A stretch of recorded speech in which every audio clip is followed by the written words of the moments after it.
Buenos días, mi nombre es Alejandro Gómez Parra y siguiendo con nuestro curso de cultura tributaria e impuestos, pues hoy vamos a ver todo lo relacionado que tiene que ver con la obligación tributaria.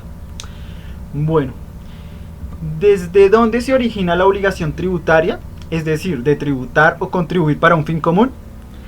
En Colombia tenemos que la obligación tributaria tiene su origen en nuestra Constitución Nacional.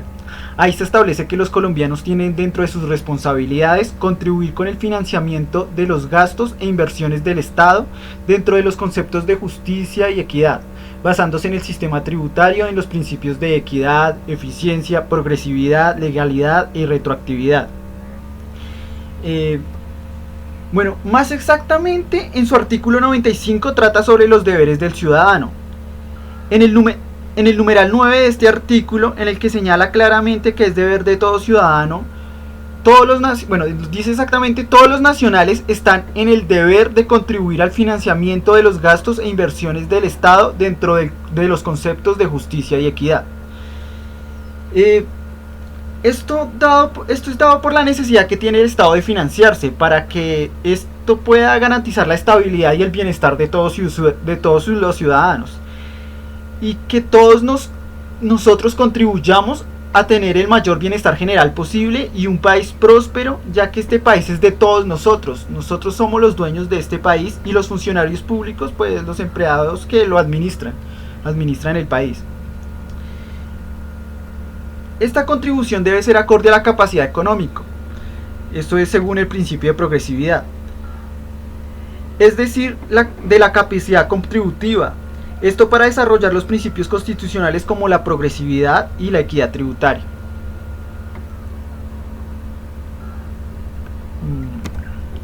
En el artículo 338 de la Constitución tenemos que es a donde se crea la potestad de crear tributos y los elementos básicos para crear tributos. Sin estos elementos y sin este artículo, pues no se podrían crear tributos. Bueno, este artículo dice que en tiempos de paz solamente el Congreso, las asambleas departamentales y los consejos distritales y municipales podrán imponer contribuciones fiscales o parafiscales.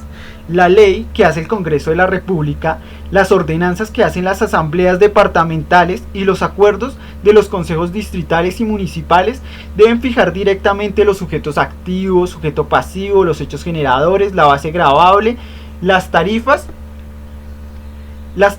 y los impuestos. Las tarifas de los impuestos. Estos son los 5 elementos básicos que debe tener por ley un tributo y según el artículo 338.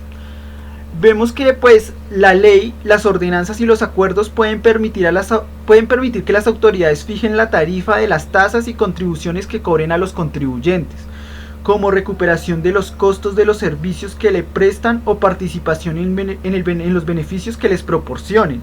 Pero el sistema y el método para fijar tales costos y beneficios y la forma de hacer su reparto deben ser fijados por la ley, las ordenanzas o los acuerdos. Las leyes, ordenanzas o acuerdos que regulen contribuciones en las que la base sea el resultado de los hechos ocurridos durante un periodo determinado no puede aplicarse sino a partir del periodo que comience después de iniciar la vigencia de la respectiva ley, ordenanza o acuerdo. O sea, se crea una ley en diciembre o en octubre, en esto de tributos se tiene que comenzar a partir de la vigencia del próximo año, del 1 de enero del siguiente año.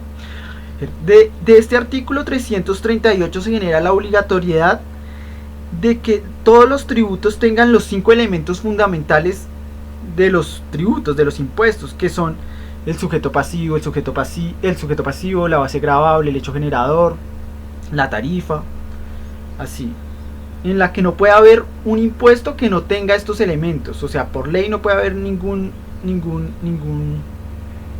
impuesto o tributo que no tenga estos 5 elementos que vamos a ver a continuación. Se constituyen como elementos de la obligación tributaria pues el sujeto activo, el sujeto pasivo, el hecho generador, la base gravable, la tarifa, que son los 5 elementos que por el artículo 338 deben estar en todos los tributos. A ver, pues hablemos de cada uno de estos. El sujeto activo es aquel a quien la ley faculta para administrar o percibir los tributos en su beneficio o en beneficio de otros. A nivel nacional el sujeto activo es el Estado. representado por el ministro de Hacienda y más exactamente por la Dirección de Impuestos y Aduanas Nacionales en relación con los impuestos administrados por esta entidad conocida como la DIAN. O sea, el sujeto activo es el Estado, pero en representación del Estado es la DIAN, pero esto es a nivel nacional. A nivel departamental será el departamento. A nivel municipal, el respectivo sujeto activo es el municipio. El sujeto pasivo se trata de las personas naturales o jurídicas obligadas al pago de los tributos, siempre que realice el hecho generador de esta obligación tributaria sustancial de pagar el impuesto y debe cumplir con obligaciones formales como otras de declarar, informar sus operaciones, conservar información y facturar. Ya vamos a ver qué es obligación sustancial y las obligaciones formales. Los sujetos pasivos cumplen sus obligaciones en forma personal o por medio de sus representantes. Prácticamente el sujeto pasivo es el contribuyente, el declarante, el que cumple una obligación formal o una obligación sustancial. Vemos que el hecho generador es la situación de facto que genera el tributo, es decir, la actividad que da origen al cobro del impuesto. Por ejemplo, en las ventas está dado por la venta.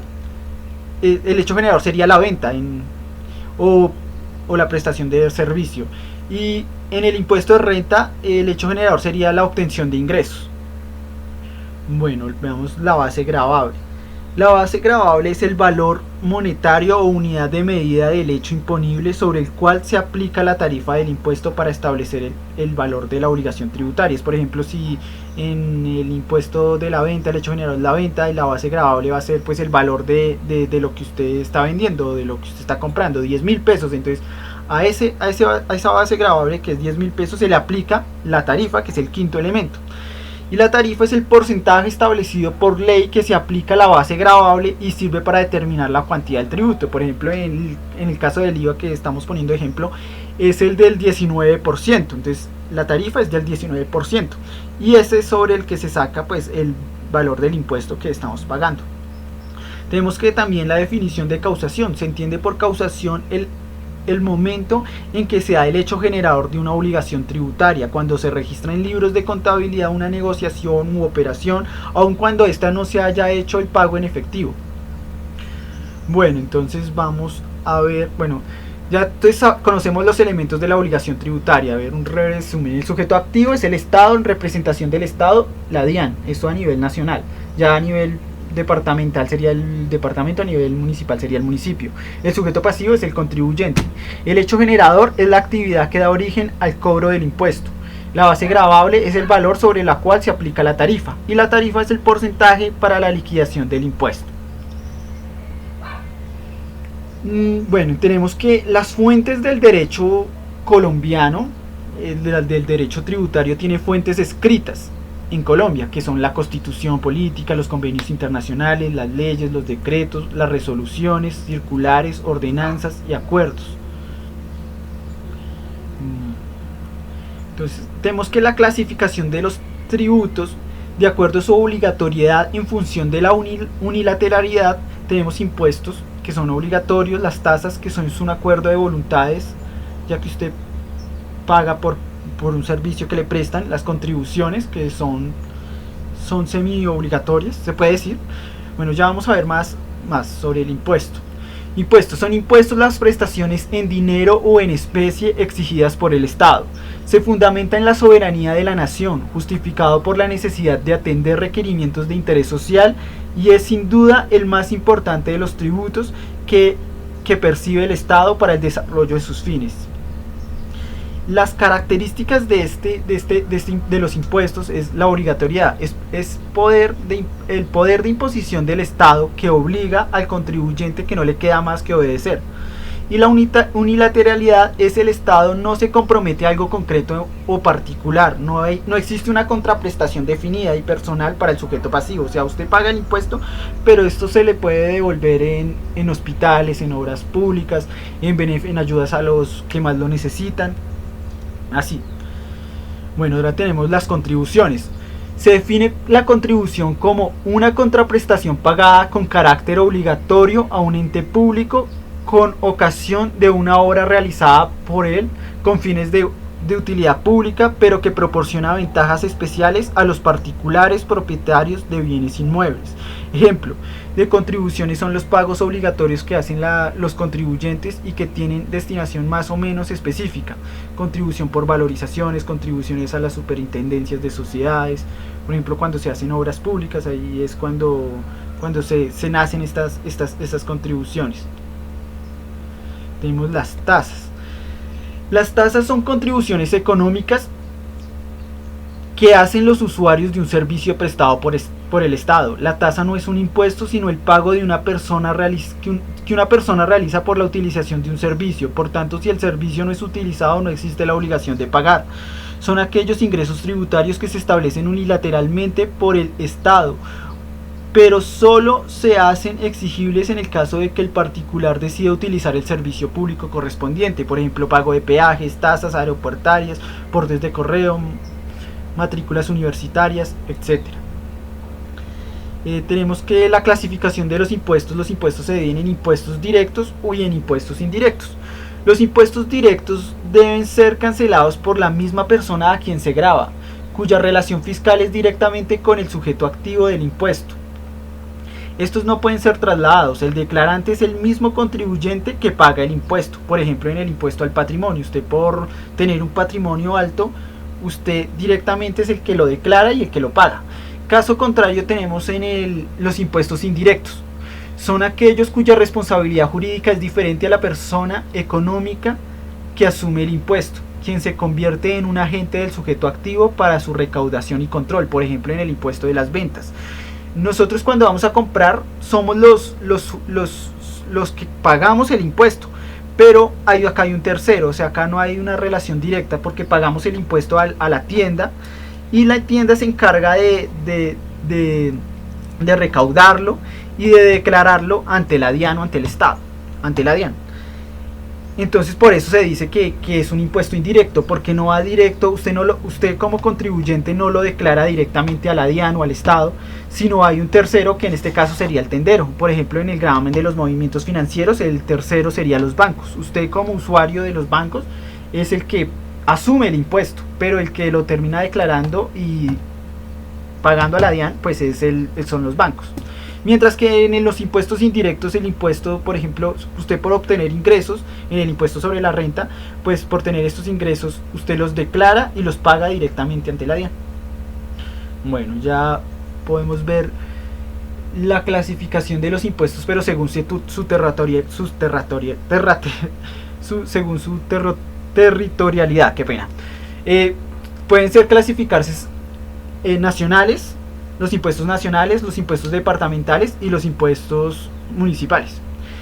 En los impuestos nacionales tenemos pues el impuesto de renta y sus complementarios, el impuesto al patrimonio, el impuesto a las ventas, el impuesto al timbre nacional, el gravamen de los movimientos financieros, el nuevo régimen simple de tributación.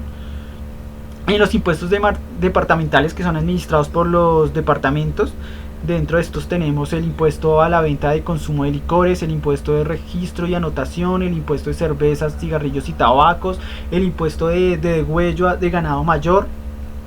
Y en los impuestos distritales o municipales, que son los administrados por el municipio o el distrito, en el caso de Bogotá, tenemos el ICA, que es el más conocido, el ICA, y con su complementario de avisos y tableros, el impuesto predial, el impuesto de vehículos, el impuesto de azar y espectáculos, el impuesto de línea urbana. Bueno, veamos pues las obligaciones tributarias. Las obligaciones tributarias se dividen en dos: obligaciones formales y obligaciones sustanciales. Las obligaciones formales son, por ejemplo, las de declarar, inscribirse en el RUT, expedir facturas, reportar información exógena. Es todas estas que no tienen que ver con pagar directamente el impuesto. Mientras que la obligación sustancial es la de pagar el impuesto. Usted es un contribuyente, paga el impuesto. O sea, tenemos que las obligaciones formales son todas las que no tengan que ver con pagar el impuesto. Es como inscribirse en el RUT, declarar y presentar información más que nada. Mientras que la obligación sustancial es la de pagar. Listo.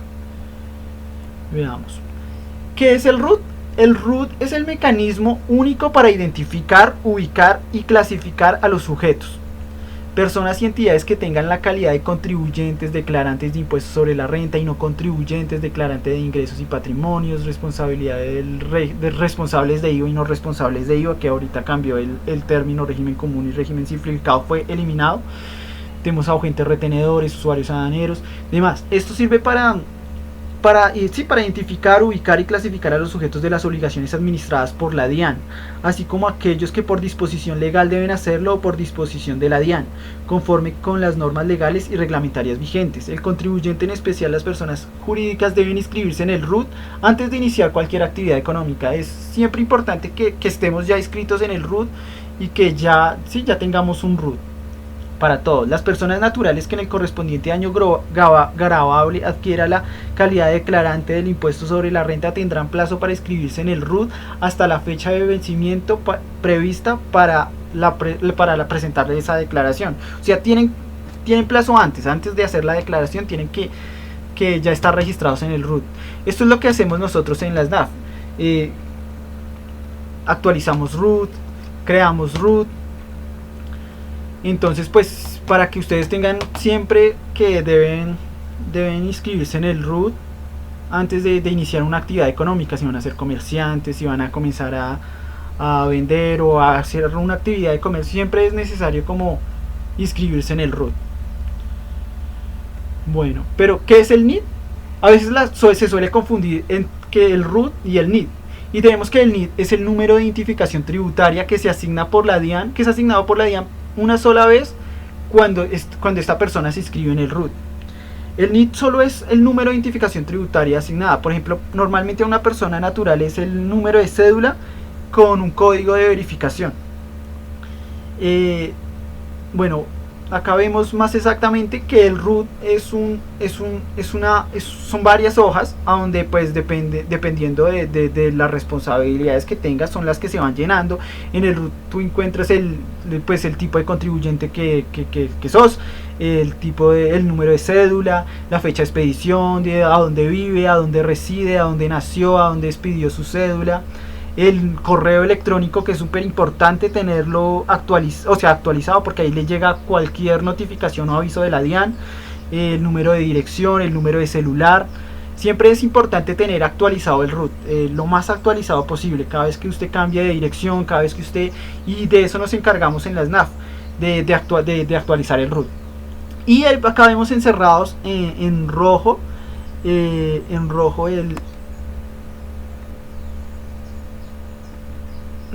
acá el NID, el número de identificación tributaria. Bueno, eso era todo por hoy, muchas gracias, y pues ya no siendo más, pues gracias.